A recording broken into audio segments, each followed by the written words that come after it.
I never thought the hardest lesson of my life would come at 68 years old, from the daughter I'd raised with everything I had. But that's exactly what happened on a Tuesday morning in November, when I came home from my sister's funeral in Denver and found my entire world had been turned inside out. The flight back to Colorado Springs had been delayed 3 hours. I was exhausted, emotionally drained from burying Susan, my only sibling. She'd been my rock after my wife Margaret died 5 years ago. Now she was gone too, and I felt more alone than I had in decades. All I wanted was to get home, pour myself a whiskey, and sit in my old leather chair where I could finally let myself grieve. I pulled into the driveway at 2:47 a.m. The house was completely dark, which struck me as odd. Rachel had texted me earlier saying she'd wait up for me, that she wanted to make sure I was okay. She lived just 20 minutes away with her husband Marcus, and she'd been coming by every day while I was gone to check on things. My daughter had always been thoughtful like that, or so I thought. I used my key to open the front door. The alarm didn't beep. That was strange. I always set the alarm, had for 30 years. Maybe Rachel forgot to set it after her last visit. I flipped on the hallway light. The house felt wrong immediately. I couldn't put my finger on it at first, but something was off. The air felt stale, like windows hadn't been opened in weeks. There was a faint smell I couldn't quite place. I walked through the living room, my footsteps echoing louder than usual in the silence. That's when I noticed my office door was open. I always kept it locked when I traveled. Always. My hands went cold as I approached. Papers were scattered across my desk. File cabinet stood open. My laptop was gone from its usual spot. My heart started pounding. Had we been robbed? I pulled out my phone to call 911, then stopped. Something made me check the safe first. I kept it hidden behind a panel in the closet, and only 3 people knew the combination: me, Rachel, and my lawyer Harold. I opened the closet, moved the panel. The safe door was closed, but when I spun the dial to check, it opened on the first try. It hadn't been locked. Inside, empty. Completely empty. $73,000 in emergency cash. Gone. The deed to the house. Gone. My will. Stock certificates. Everything. Gone. My legs felt weak. I sat down hard on the office floor, my mind racing. This wasn't a random burglary. Someone had known exactly where to look, had known the combination. Harold would never. Which meant, no. Not Rachel. Not my Rachel. I forced myself to stand, to think clearly. I needed to check the rest of the house. I went upstairs first, checked the bedrooms. Nothing seemed disturbed. Then I remembered the basement. We'd finished it years ago. Margaret had used it as her art studio. After she died, I'd mostly left it alone, couldn't bear to go down there much. The basement door was at the end of the kitchen. As I approached, I heard something, a faint sound, almost like crying. I froze. Every instinct screamed at me to run, to call the police, but I'd spent 40 years building a trucking company from nothing. I hadn't gotten there by being a coward. I grabbed a flashlight from the kitchen drawer and slowly opened the basement door. The sound got louder. It was definitely crying. A woman's voice, weak and desperate. I flipped the light switch. Nothing happened. The bulb was out, or the power was cut. I clicked on the flashlight and started down the stairs. "Hello?" I called out. "Is someone there?" The crying stopped abruptly. Then a voice, barely a whisper. "Help me. Please, help me." I reached the bottom of the stairs and swept the flashlight across the room. The beam landed on a figure huddled in the corner behind Margaret's old easel. A woman maybe mid-30s with matted dark hair and clothes that looked like she'd been wearing them for days. She was holding her arm at an odd angle, and even from across the room I could see she was in bad shape. "Oh my God," I breathed, rushing over to her. "What happened? Who are you?" She looked up at me with hollow, terrified eyes. "Water," she whispered. "Please, water." I ran back upstairs, my mind spinning.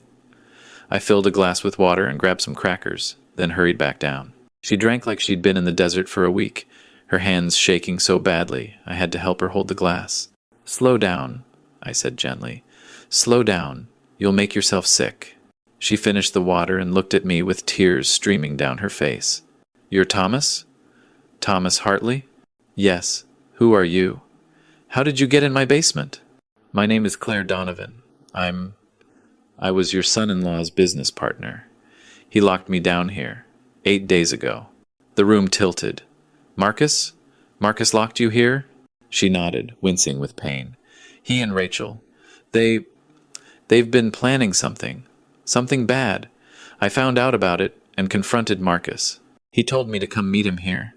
Said we could work it out. But when I got here, Rachel was waiting. She hit me with something. I woke up down here. The door was locked from the outside. My mind couldn't process what I was hearing. That's impossible. Rachel would never. Mr. Hartley, I'm sorry, but your daughter is not who you think she is. Neither is Marcus. They've been embezzling from multiple clients, setting up fake accounts, forging documents. I only found out because I accidentally saw some emails Marcus left open on his laptop. When I realized what they were doing, I was going to go to the police. That's why they grabbed me. I stood up, pacing. This couldn't be real. This had to be a nightmare brought on by stress and grief. I need to call the police. We need to get you to a hospital. Wait. Claire grabbed my arm with surprising strength. Before you do that, you need to know something else. They took my phone. But before they did, I managed to send some of the evidence to myself at a different email address. If we go to the police now, they'll lawyer up immediately. But if you can get access to that email, we can build a real case. I don't care about building a case. You need medical attention. And I need to find my daughter and son-in-law and figure out what the hell is going on. Mr. Hartley, please listen to me. Your daughter cleaned out your safe while you were gone. I heard them talking about it. They're planning to disappear, probably to Mexico or somewhere without extradition. If you confront them now, they'll run. Or worse. I felt like I was going to be sick. How do you know about my safe? Because Rachel was bragging about it to Marcus.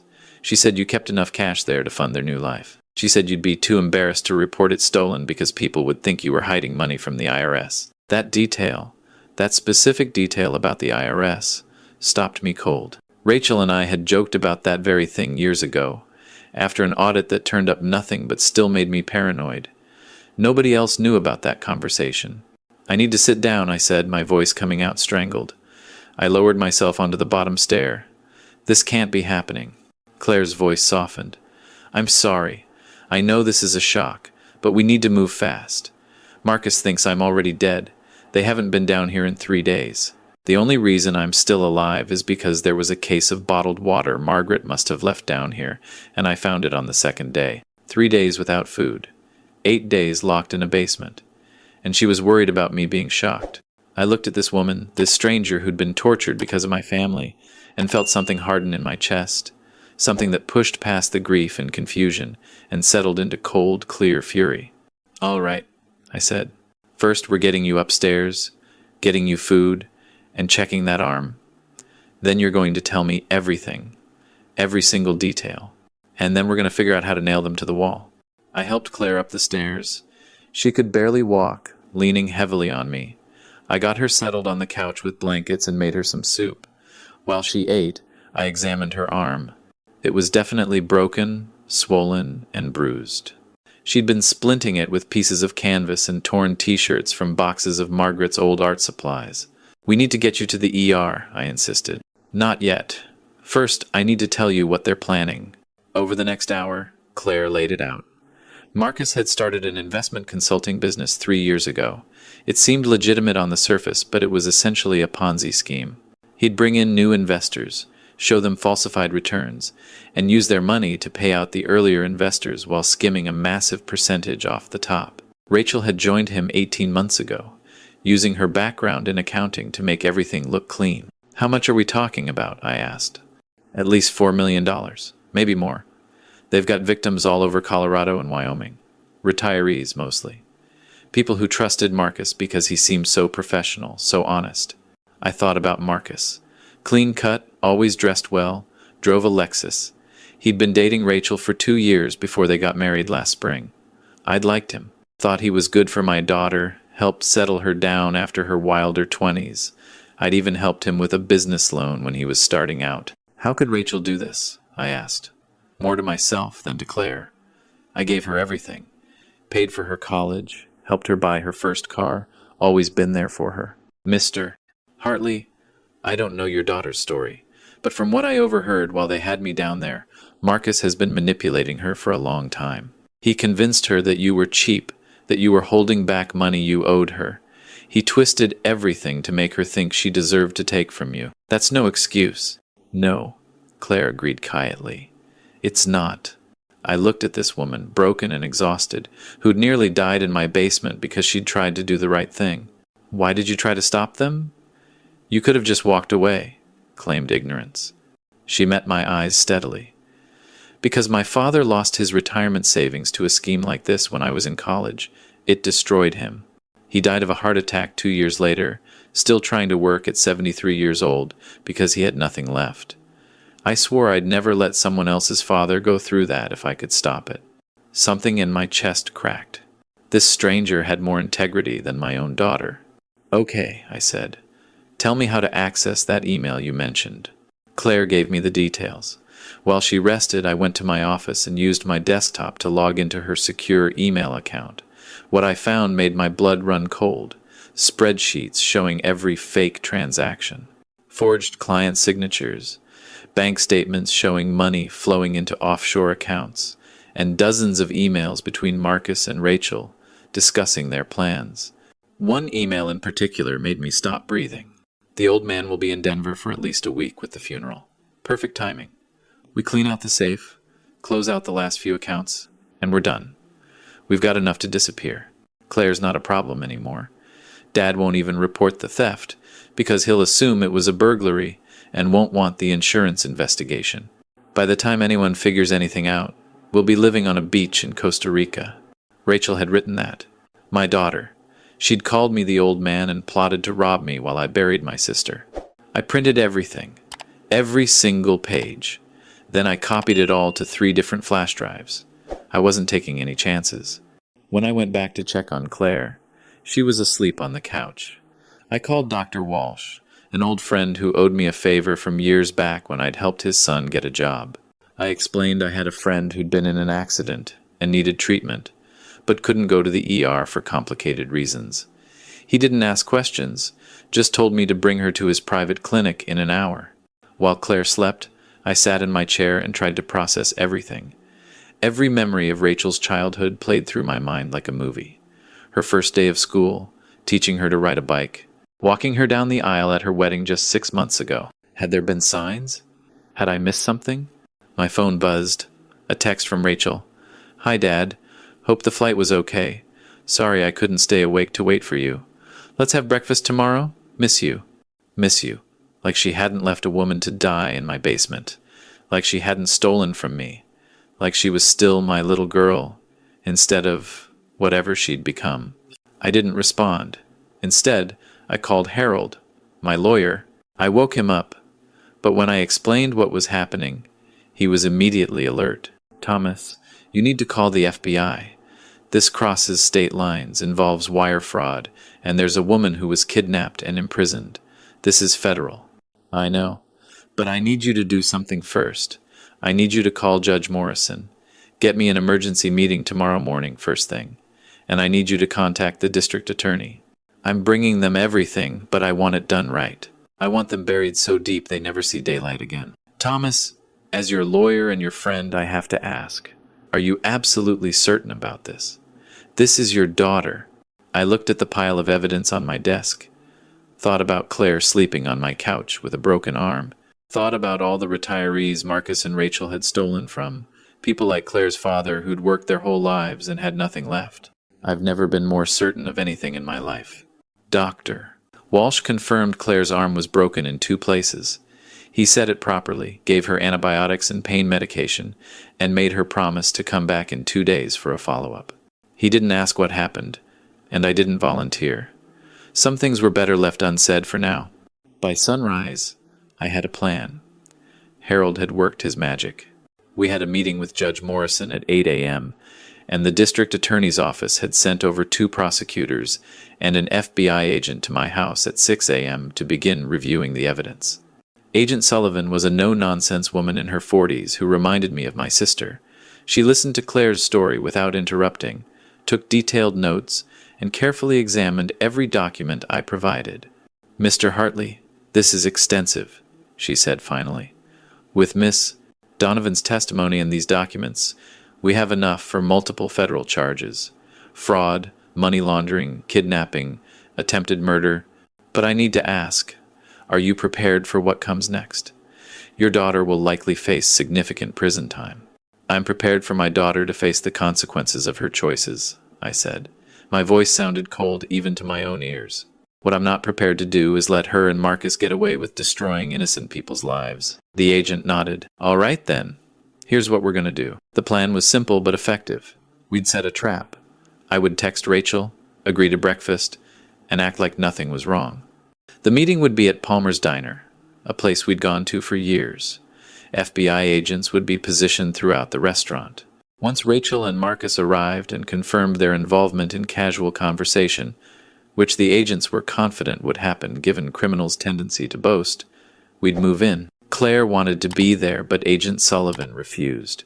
"You're a witness, Miss Donovan. You can't be part of the operation. Besides, you need rest." I left Claire in Harold's care. He'd take her to his guest house where she could recover safely. Before I left, she grabbed my hand. "Mr. Hartley, I know this is hard, but you're doing the right thing." "Doesn't feel like it," I admitted. "It never does. My dad used to say doing the right thing feels like swallowing glass. But you do it anyway, because the alternative is worse." I texted Rachel. "Breakfast sounds good. Palmer's at 9? She responded immediately. "Perfect. Can't wait to hear about the service. Love you, Dad." "Love you, Dad." The words felt like a knife. Palmer's Diner was crowded when I arrived at 8:45. I recognized at least 4 FBI agents positioned strategically around the restaurant, though they looked like regular customers. I took my usual booth in the back corner, ordered coffee, and waited. Rachel and Marcus walked in at 9:03. Rachel was wearing a blue sundress, her hair pulled back in a ponytail. She looked so much like her mother, it hurt. Marcus was in khakis and a polo shirt, looking relaxed and confident. They had no idea their world was about to end. "Dad!" Rachel hugged me tight. She even had tears in her eyes. "I'm so sorry about Aunt Susan. Are you okay?" I wanted to scream. I wanted to shake her and ask how she could look me in the eye after what she'd done. Instead, I smiled and hugged her back. "I'm managing, honey. It was a beautiful service. She would have liked it." We ordered breakfast. For 20 minutes, we made small talk. Rachel asked about the funeral, about Susan's kids, about whether I needed help sorting through Susan's things. Marcus talked about a new investment opportunity that was really promising. Every word out of their mouths was a lie wrapped in more lies. Then Rachel leaned forward, her voice dropping to a conspiratorial whisper. "Dad, I need to tell you something. Your house was broken into while you were gone." I forced my face to show shock. "What? When?" "I don't know exactly. I went by yesterday and the office looked like it had been searched. I didn't want to worry you while you were dealing with Aunt Susan, so I waited to tell you in person." "Did you have anything valuable in there?" The audacity. The sheer, breathtaking audacity. "I should call the police," I said, reaching for my phone. "Wait." Marcus put his hand on my arm. "Let's think about this. Did you have anything in there that you wouldn't want, officially reported? Cash that maybe wasn't exactly on the books?" There it was. The setup. They were going to suggest I shouldn't report it, that I should just write it off as a loss. "Actually," I said slowly, "I did keep some emergency cash in a safe, and some important documents." Rachel's eyes widened with fake concern. "How much cash?" "About $73,000. Marcus let out a low whistle. "That's a lot of cash to keep around, Thomas. I hate to say it, but Rachel's right. If you report this to the police, they're going to want to know where that cash came from. Could raise some uncomfortable questions with the IRS. What are you suggesting?" Rachel reached across the table and took my hand. "Dad, I think you should just let this go. Consider it a loss. You're insured for the house value anyway, right? The cash is gone, but at least you won't have to deal with an investigation." I looked at my daughter, really looked at her, tried to find any hint of remorse, any sign that she felt guilty about what she'd done. There was nothing, just calculation and greed hiding behind fake sympathy. "You know what?" I said quietly. You're absolutely right. I should let it go. Rachel smiled, relieved. That's good, Dad. That's the smart move. The smart move would have been raising a daughter who didn't steal from her own father while he buried his sister. The color drained from Rachel's face. Marcus went rigid. Dad, what are you... I found Claire Donovan in my basement. The woman you left to die down there. Marcus stood up abruptly. I don't know what you're talking about. We're leaving. No, I said. You're not. Agent Sullivan appeared at our table, flanked by two other agents, Marcus Chen and Rachel Hartley Chen. You're under arrest for fraud, money laundering, kidnapping, and attempted murder. Put your hands where we can see them. The restaurant went silent. Rachel looked at me with such hatred in her eyes that I barely recognized her. You're going to regret this, she hissed. I'm your daughter. No, I said, my voice steady despite the pieces of my heart breaking. My daughter died the moment she decided another person's life was worth less than money. I don't know who you are. The arrest made headlines. The FBI's investigation uncovered even more victims than Claire had known about. In total, Marcus and Rachel had defrauded nearly $6 million from 43 different investors. The oldest victim was 84. The youngest was a 32-year-old teacher who'd inherited money from her grandmother and wanted to invest it for her children's college fund. The trial took 8 months. I attended every day, sitting in the back of the courtroom. Rachel never looked at me once.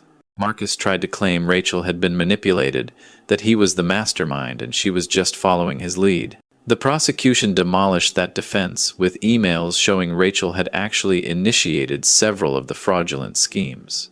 Claire testified, describing her 8 days in the basement. The jury wept. So did I. In the end, Marcus got 25 years. Rachel got 18. The judge was particularly harsh with her, noting that she'd betrayed not just her victims but her own father, and had shown no remorse throughout the entire trial. After sentencing, the victim advocacy group organized a meeting. All 43 victims were invited, plus their families. I went, even though, technically, I wasn't one of them. They welcomed me anyway. One woman, Mrs. Henderson, was 81. She'd lost her entire retirement savings. When she saw me, she walked over and took my hands in hers. Mr. Hartley, I want you to know something. What your daughter did to us was terrible. But what you did, turning her in and helping us get justice, that took real courage. You lost a daughter to do the right thing. That's a sacrifice I hope I never have to make. But I'm grateful you did. I couldn't speak. Just nodded and held this stranger's hands and tried not to cry. Claire recovered fully, though she said her arm still ached when it rained. She helped the FBI track down some of the offshore accounts, recovering about $2 million of the stolen money. It wasn't everything, but it was something. The court divided it among the victims proportionally. 6 months after the trial, Claire stopped by my house. She'd been offered a job with the FBI's Financial Crimes Division. She wanted to thank me before she moved to Virginia for training. You saved my life, she said. I wouldn't have lasted another day in that basement. You saved a lot more lives than I did, I replied. All those people who would have lost everything if you hadn't tried to stop them. She smiled, but it was sad. Do you ever regret it, turning Rachel in? I thought about it. Really thought about it. Every single day, I admitted, but I'd do it again, because the alternative was watching her hurt more people, ruin more lives. I couldn't live with that. Claire hugged me. Your wife would be proud of you. And your sister. After she left, I went to Margaret's grave. I'd been going every week since the trial ended, talking to her like she could hear me. I did my best, I told the headstone. I know I failed somewhere along the way with Rachel, but I tried to raise her right. I tried to teach her about honor and integrity and treating people with respect. I don't know where I went wrong. The wind rustled through the trees. I like to imagine it was Margaret telling me I hadn't failed, that Rachel had made her own choices. But I didn't really believe it. Here's the truth nobody tells you about doing the right thing. It costs you everything, and you don't get it back. Rachel was my only child, my last connection to Margaret. And now she's serving 18 years in a federal prison, and she still won't take my calls or read my letters. I'm 68 years old. Even if she serves her full sentence and gets out with good behavior in maybe 13 years, I'll be over 80. I might not even be alive to see her get out. And if I am, will she want anything to do with me? Will there be any chance of reconciliation? Or will she hate me until the day one of us dies? I don't have answers to those questions. All I have is the knowledge that 43 people didn't lose everything because I chose to act. All I have is the memory of Claire Donovan's broken arm and hollow eyes, and the certainty that if I'd done nothing, she would have died in my basement. Sometimes at night I go down to the basement. I've cleaned it out completely, gotten rid of everything. It's just an empty room now. But I still smell the fear sometimes, still imagine what those 8 days must have been like for Claire. And I think about Rachel, who could do that to another human being and feel nothing. I have a photo of Rachel on my desk. She's 7 years old, wearing a sunflower dress, holding a trophy from her first soccer tournament. Her smile is huge and genuine, full of joy and innocence. Sometimes I look at that photo and try to figure out when I lost her. Was it when she started dating Marcus? Was it earlier, in college, when she got involved with the wrong crowd? Was it my fault for working too much? For not being there enough after Margaret died? Or maybe, and this is the thought that keeps me up at night, maybe the capacity for what she did was always there. Maybe some people are just broken in ways that can't be fixed, and all the love and support in the world won't change them. I'll never know, and that's something I have to learn to live with. But here's what I do know. If I had it to do over again, I'd make the same choice. Because being a good father doesn't mean protecting your child from consequences. Sometimes it means making sure they face them, even when it destroys you both. Sometimes love looks like letting go, like saying no, like standing up and saying, "This is wrong and I won't be part of it." I've lost my daughter, but I kept my integrity. In the end, that's all any of us really have. The other day, I got a letter. It wasn't from Rachel. It was from Mrs. Henderson's granddaughter. She wrote to tell me that her grandmother had passed away peacefully in her sleep. Before she died, she'd made sure to tell her family about me, about what I'd done. The granddaughter wanted me to know that recovering even part of her grandmother's money had meant she could spend her last months comfortable and secure, not panicked and afraid. "You gave her peace," the letter said. "You gave all of us peace. Thank you." I keep that letter in my desk drawer, next to Rachel's photo. When the weight of what I've lost gets too heavy, I take it out and read it. It doesn't make the pain go away, but it reminds me why I had to make the choice I did. I'm 68 years old, and I'm learning to live with the consequences of doing the right thing. Some days are harder than others. Some days I wake up and for a moment forget that Rachel's in prison, and I start to text her about something funny I saw or a memory that surfaced. Then I remember, and it's like losing her all over again. But I'm still here, still standing. And 43 families are sleeping a little easier at night because I chose truth over comfort, justice over family loyalty. I wish there was a happy ending to this story. I wish I could say Rachel found redemption, that we reconciled, that love conquered all. But life isn't a movie, and some choices can't be undone. All I can do is wake up each morning, look at myself in the mirror, and know that I did what I had to do. And some days that's enough.